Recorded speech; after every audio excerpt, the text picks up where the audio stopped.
Welcome back my previous interview aspirants. कैसे हैं आप सब? आई नो आप सब बहुत बिजी होंगे स्ट्रेटेजीज बनाने में, रणनीतियां बनाने में और इंटरव्यूज के एक्सपीरियंसेस को देखने में, सुनने में और उसको समझने में। तो चलिए अब हम बात करते हैं कुछ सेटिंग ऑफ डॉक्यूमेंट्स जो आपकी नेक्स्ट स्ट्रेटेजी रहने वाली है। तो प्यारे स्टूडेंट्स, कैंडिडेट्स, जैसे कि आप जानते हैं, जैसे ही आपका नेम रिटन आप देख चुके हैं, जैसे ही आपका नाम शॉर्ट लिस्ट होगा इंटरव्यू के लिए, तो आपका जो नेक्स्ट वर्क रहेगा वो रहेगा आपका how to write your biodata and how to fill your all the documents. तो आज मैं शेयर करूंगी आपके साथ मेरे डॉक्यूमेंट्स के मैंने किस तरीके से अरेंजमेंट ऑफ डॉक्यूमेंट्स किया और किस तरीके से मैंने अपने डॉक्यूमेंट्स लिखे। जैसे ही आपका आप शॉर्ट लिस्ट होंगे इंटरव्यू के लिए, आपका नाम लिस्ट में आएगा। नाम में लिस्ट में होने के बाद मे बी सेम डे या 1 या 2 दिन बाद आपको नीचे सेम लिस्ट के अंदर नीचे एक लिंक मिलेगा जिसमें वो बायोडाटा का परफॉर्मा, अपना खुद का जो है संगठन परफॉर्मा देता है, वो परफॉर्मा आपको डाउनलोड करना होगा। आप अपना खुद का परफॉर्मा नहीं रेडी कर सकते, आपको वही परफॉर्मा फॉलो करना होगा। ये जो परफॉर्मा होगा डियर एस्पिरेंट्स, ये 2 पेजेस का है। पहले ये सब जो डॉक्यूमेंट्स है, पहले आप देखिए, ये जो है परफॉर्मा 2 पेजेस का होगा। जिस 2 पेजेस के अंदर फर्स्ट तो आपको अपना बायोडाटा, अपनी एजुकेशनल क्वालिफिकेशन लिखनी है। आपने कहाँ से डिप्लोमा किया, डीएड किया, आपने सीटेट कहाँ से किया, किस ईयर में किया, इस तरह की बहुत सारी इंफॉर्मेशन होगी। और साथ में नीचे जो है एक कॉलम दिया जाएगा जिसके अंदर आपको लिखना है कि आपने सुटेबिलिटी, कि आप कितने सुटेबल हो अपनी इस जॉब के लिए, जिस जॉब के लिए आप अप्लाई कर रहे हैं। May be PRT, PGT, TGT, जो भी इसका लेवल रहेगा, जो भी इसकी डेजिग्नेशन रहेगी, उसके अकॉर्डिंग आपको लिखना है। और ये जो सबसे इंपॉर्टेंट बात है जो ध्यान रखने वाली है एस्पिरेंट्स को, ये है कि यहाँ पर आपको अपना नाम, अपना हॉबीज, ये सब जैसे आप इंटरव्यू के दौरान दोगे, ये सब चीजें यहाँ पर मेंशन नहीं करनी है। यहाँ पर आपको सिंपली अपनी सुटेबिलिटी बतानी है कि आप कितने सुटेबल हो जिस जॉब के लिए आप यहाँ पर अभी जो है एफर्ट्स कर रहे हैं। चलिए अब आपके सामने मैं रीड करती हूँ कि मैंने वो जो 50 वर्ड्स है वो कैसे लिखे थे। पहले मैं जरा उनकी साइड से एक इंस्ट्रक्शन देती हूँ। उन्होंने इंस्ट्रक्शन दिया, पॉइंट नंबर 9 पर जो इंस्ट्रक्शन था वो ये था, a short note on your suitability to the post, please do not exceed 50 word. आपको exceed नहीं करना है, ज्यादा 50 वर्ड से ज्यादा आपको नहीं जाना है। तो जो आप अपना वहां पर अपनी सुटेबिलिटी लिखेंगे वो बहुत शॉर्ट, बहुत सटीक, बहुत कंफर्म्ड, बहुत सर्टेन होनी चाहिए, जो कम शब्दों में आपकी पूरी बात कह दे। जैसे कि अगर मैं अपना एक्सपीरियंस शेयर करूं आपके साथ, तो मैंने लिखा था, with my most politeness I am well discipline applicant who believe in offering full commitment to my teaching work and share my knowledge for the growth and the development of the future generation. I am able to serve the organization with my best of the capabilities, innovative ideas and teaching skills. I believe every child is my passion and I feel energized during my teaching work. If Sangathan select me, I promise I prove myself, my worth and the willingness as a primary teacher in केंद्रीय विद्यालय। उसके बाद मैंने self इसको attach किया अनीता करके। जो second page है, आपको पढ़कर बहुत एकदम से कॉन्फिडेंस आएगा, क्योंकि वो आपसे अंडरटेकिंग साथ के साथ ले लेंगे। जो परफॉर्मा वो आपकी शॉर्ट लिस्ट के नीचे डालेंगे, वो उसमें आपका अंडरटेकिंग साथ ही लेंगे। यहाँ पर अंडरटेकिंग से उनका जो मीन्स रहेगा वो ये रहेगा कि आपको जो हमारा केंद्रीय विद्यालय संगठन है वो 6 जोन के अंदर डिवाइडेड है। Central zone, north zone, east zone, west zone, south zone and north eastern zone. तो वो आपका प्रेफरेंस मांगेंगे कि आपको जो है अपना प्रेफरेंस, आप पहला प्रेफरेंस किसको दोगे, आप कहाँ जाना चाहते हैं, उसके बाद आप कहाँ जाना चाहते हैं, कौन सी जोन को सिलेक्ट करना चाहते हैं। तो लेकिन जो मेरा पर्सनल जो मेरा एक्सपीरियंस रहा वो ये था कि जो हमने प्रेफरेंस दी थी, प्रेफरेंस के अकॉर्डिंग हमें पोस्टिंग नहीं मिली थी। लेकिन आप अपनी जो जेन्युइन प्रेफरेंस आपकी है, आप अपनी जेन्युइन प्रेफरेंस ही भरना। जैसे कि सेंट्रल जोन में कुछ हमारे जो थे, कुछ स्टेट थे, छत्तीसगढ़, मध्य प्रदेश और उत्तर प्रदेश, ये हमारा सेंट्रल जोन था। नॉर्थ जोन में आपको पता है दिल्ली, चंडीगढ़, हरियाणा, हिमाचल प्रदेश, इस तरह से नॉर्थ जोन, ईस्ट जोन में कुछ कुछ अलग अलग स्टेट्स जो थे डिवाइडेड थे। मेरी जो फर्स्ट प्रेफरेंस थी एज यूजुअल नॉर्थ जोन थी, जिसके अंदर चंडीगढ़ था, दिल्ली, हरियाणा, हिमाचल प्रदेश, जम्मू एंड कश्मीर, पंजाब एंड उत्तराखंड। ये मेरा फर्स्ट प्रेफरेंस था। मेरा सेकंड प्रेफरेंस था सेंट्रल जोन, मेरा थर्ड प्रेफरेंस था west zone and fourth east zone, fifth था मेरा south zone and six last में north eastern zone. But do you know कि क्या हुआ, मेरे को साउथ जोन मिला। जो मेरा 5th प्रेफरेंस था वो मेरा 1st प्रेफरेंस बन गया और मैं साउथ जोन में पोस्टेड हुई अपने इंटरव्यू क्लियरेंस के बाद। देखिए एस्पिरेंट्स, जब आपको परफॉर्मा मिलेगा, परफॉर्मा बिल्कुल मुश्किल नहीं है, बहुत ईजी है, लेकिन फिर भी आप इसे बड़े आराम से भरिए। एंड इसको आपका बिल्कुल भी जेल पेन का यूज नहीं करेंगे। एक्चुअली क्या रहता है, जेल पेन की जो है इंक थोड़ी सी बह जाती है, हल्का सा भी वेट होता है, गीला होता है, तो उस केस में आप जो है बॉल पेन का यूज करें, क्योंकि ये एक सेट आपके पास जाएगा और एक सेट जो है इंटरव्यूअर्स के पास जाता है।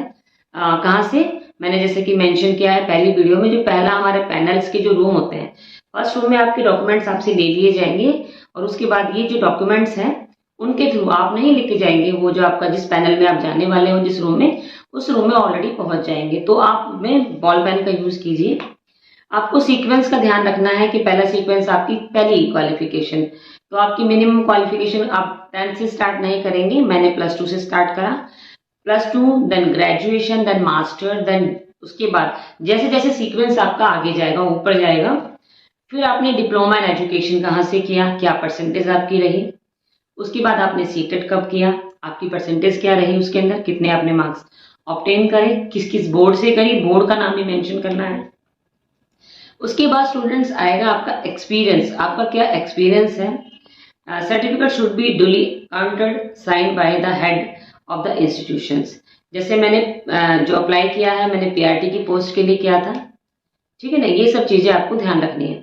आपका टीचिंग जो था, आपका एक्सपीरियंस कितना रहा, आपने कितने टाइम तक वहां पर वर्क किया, एंड ये सब चीजें आपको जो है मेंशन करनी है। बाद में आपको पता ही है, ये लास्ट में आपको जो है अपना सुटेबिलिटी लिखनी है, जो नॉट मोर देन 50 वर्ड्स, वो नहीं होनी चाहिए। उसके बाद अगर हम बात करेंगे एस्पिरेंट्स, तो हमारा जो नेक्स्ट रहेगा, जैसे हम अपने बायोडेटा में लिखेंगे, सीक्वेंस बनाएंगे, ऐसे ही हम अपने जो है डॉक्यूमेंट्स लगाएंगे। लेकिन डॉक्यूमेंट्स में आपको 10th लगाना है, 10th आप लगाएंगे, देन 12th के डॉक्यूमेंट्स लगाएंगे। डॉक्यूमेंट्स में क्या क्या रहेगा, आपका मार्कशीट्स रहेगी एंड आपका जो है सर्टिफिकेट आपको मिलता है, वो सर्टिफिकेट भी आपको लगाना है। आपने 10th के बाद 12th किया, 12th के बाद आपने ग्रेजुएशन किया, ग्रेजुएशन के बाद आपने मास्टर किया, मास्टर के बाद आपने डिप्लोमा इन एजुकेशन किया, डिप्लोमा इन एजुकेशन के बाद आपने सीटेट किया। जो भी आप करते गए वो आपको एक के बाद एक के बाद एक लगाना है। देखिए आपका जो सेटिंग ऑफ आपकी डॉक्यूमेंट्स है वो भी मैटर करते हैं कि आप कितने अलर्ट है, आपकी attentiveness toward your job, toward your interview कितना सटीक है, कितना स्ट्रांग और कितनी सीरियसनेस के साथ आप काम कर रहे हैं। ओके, तो डियर फ्रेंड्स, इस तरीके से सीक्वेंस आपके जाएंगे। तो आपको इस वीडियो के थ्रू आपको ये तो पता लग गया कि कुछ भी आपके को कुछ भी स्ट्रेंज नहीं लगने वाला है, जो होगा वो आपको पहले से ही पता है। तो आप जो है डॉक्यूमेंट वेरिफिकेशन, उसकी सेटिंग, बायोडेटा कैसे लिखना है, जो आपको बोलना है वो डिफरेंट रहेगा, जो आपको सुटेबिलिटी लिखनी है वो डिफरेंट रहेगी। ये सब करने के बाद आपने अपना इंटरव्यू दे दिया, आपकी डॉक्यूमेंट वेरिफिकेशन हुए, फिर आपका इंटरव्यू हुआ, उसके बाद आप घर चले जाते हैं। I hope with in 1 month and with in 2 month जो है आपका फाइनल रिजल्ट आएगा, जिसके अंदर आप चेक करेंगे आपका कट ऑफ में नाम है या नहीं है, और ऑब्वियसली आपका नाम होगा, आपका रिटर्न बेस्ट है, आपने अपना बहुत अच्छा डेमो दिया है, ऑनेस्टी से दिया है, 100% आपका जो नाम है, सिलेक्शन जो हमारी लिस्ट आएगी उसमें आपका नाम 100%। ऐसे ही आपका नाम कट ऑफ में आएगा और ये डिक्लेयर हो जाएगा कि आपका सिलेक्शन हो चुका है as a designated post like PRT, TGT and PGT, आपका नाम कट ऑफ में होगा। तो ये डिक्लेयर करता है कि आपका जो है सिलेक्शन हो चुका है और आप संगठन के क्या बन चुके हैं, संगठन के आप कैंडिडेट बन चुके हैं, संगठन में आप एज ए टीचर सेलेक्ट हो चुके हैं। उसके विद इन 2 और 5 डेज के अंदर अंदर, ज्यादा डे क्रॉस नहीं होंगे, आपको मिलने वाली है एक बहुत ही बड़ी चीज जो शायद आप उसे जिंदगी में कभी ना भुला पाओ। वो इम्पोर्टेंट चीज बहुत ज्यादा मुझे आज भी मेरे दिल के करीब है और उसे मैं जब जब अपने डॉक्यूमेंट्स देखती हूँ तो मैं बार बार उसको देखती हूँ। आपके करस्पॉन्डेंट एड्रेस पर जो आपका, आप अपने बायोडेटा में जो अपना एड्रेस मेंशन करेंगे, करस्पॉन्डेंट एड्रेस, उस एड्रेस पर आने वाला है आपका, जो आपके लिए प्राउड मोमेंट रहेगी, आपका अपॉइंटमेंट लेटर। जैसे मैंने रिसीव किया था मेरे करस्पॉन्डेंट एड्रेस पर मेरा अपॉइंटमेंट लेटर, और जब ये अपॉइंटमेंट लेटर मैंने देखा, you won't believe, some tears really were in my eyes, क्योंकि ये बड़े खुशी के आंसू थे। और ये जो था, ये मेरा अपॉइंटमेंट लेटर मैंने खुद ही रिसीव नहीं करा, इसको रिसीव सबसे पहले मेरे ब्रदर ने किया था एंड भाई ने मुझे ये दिया। तो जैसे भी मैं बताती हूँ इसके अंदर क्या आया था, थोड़ा सा मैं पढ़ के बताऊंगी। इसमें क्या रहता है, आपका नाम, कुछ आपकी जो है प्रोटोकॉल्स, कुछ आपकी कंडीशंस, टर्म एंड कंडीशंस जो केंद्रीय विद्यालय संगठन हमें बताता है वो उस पर मेंशन होगा। थोड़ा सा मैं पढ़ के बताती हूँ। With the reference of his and her applications for the above post miss dash dash, जैसे आपको मेरा नाम पता ही है Anita, it is hereby inform that he she has been selected for the appointment against the temporary post primary teacher. And जब मैंने temporary post पढ़ा तो मुझे लगा क्या मैं परमानेंट नहीं हूँ, लेकिन एज अ जो है कहना ये कुछ टर्म एंड कंडीशन होती है कि ये टेम्पररी पोस्ट लिखनी होती है, क्योंकि 2 इयर्स तक आप प्रोबेशन में होते हैं। प्रोबेशन क्लियर करने के बाद आप एक परमानेंट जो है एम्प्लॉय हो जाते हैं। तो प्राइमरी टीचर इन द केंद्रीय विद्यालय संगठन इन द पे मैट्रिक्स, जो पे मैट्रिक्स जो है आपका लेवल 6 अकॉर्डिंग टू 7th पे कमीशन, एंड ये जो आपका था ग्रेड पे थी आपकी 4200 रुपये, 4200 रुपीज, जो ये हमारा 6 पे स्केल था हमारा। मेरा जहाँ पर सिलेक्शन हुआ था उसके बारे में मेंशन होगा। Kendriya Vidyalaya number 2 Belagavi cantt, Belgaum cantt Karnataka में था ये, और मेरा रीजन था बेंगलोर रीजन। तो माय डियर एस्पिरेंट्स, ये कुछ बातें थी, इंपॉर्टेंट बातें थी जो मैंने आपके साथ शेयर की। और आपको ये सब चीजें इतनी जल्दी जल्दी आपके साथ होगा ना कि आपको टाइम नहीं मिलेगा, इसलिए इस बात का ध्यान रखिए।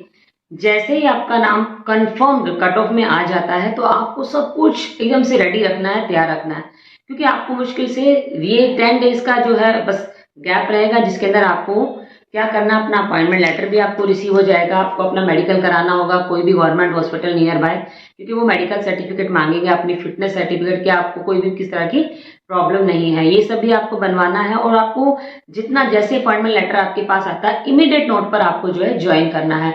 इसका भी कारण है कि आप जितना डिले करेंगे ज्वाइनिंग में, तो ज्वाइनिंग में आपकी सीनियरिटी बनती है। जैसे मेरे को ये 5 अक्टूबर को रिसीव हो गया था 2017 में, बट मैंने ज्वाइन करते करते मैं 21 अक्टूबर 2017 में ज्वाइन करा। दैट मीन्स मैंने बहुत टाइम ले लिया था, क्योंकि मेरे को इतनी नॉलेज नहीं थी। जैसे आपको पक्का अपॉइंटमेंट लेटर मिलता है, वेरी नेक्स्ट डे आपको अपना फटाफट से मेडिकल कराना है। जैसे ही आपका मेडिकल क्लियर होगा आपको मिल जाएगा, आपको फटाफट से ज्यादा पैकिंग नहीं करनी है, आप बाद में आकर लेकर जाइए सामान। आप अपने 2 पेयर ऑफ अपना जो है ड्रेसेस ले लीजिए, कुछ अपना इंपॉर्टेंट सामान, अपने डॉक्यूमेंट्स, क्योंकि वहां पर स्कूल में भी एक बार आपके डॉक्यूमेंट्स वेरीफाई करते हैं प्रिंसिपल सर। तो आप फटाफट से पहले ज्वाइन कीजिए, ज्वाइनिंग बहुत जरूरी है, इसी के हिसाब से आपकी सीनियरिटी लिस्ट बनती है। थैंक यू, मैं इसी के साथ विदा लूंगी आपको, and best of luck for your upcoming interview. I know कि आपका डेफिनेटली बहुत ही ज्यादा बॉम्बास्टिक जाने वाला है इंटरव्यू, देन आपका permanent final name in your cut off, उसके बाद आपका अपॉइंटमेंट लेटर, अपॉइंटमेंट के बाद आपकी ज्वाइनिंग। ये सब चीजें आपको सीक्वेंस वाइज करनी है। तो get ready, be careful and लगातार जुड़े रहिए और सीखते रहिए कुछ नई चीजें आपके अपने आने वाले इंटरव्यू के लिए। Thank you so much.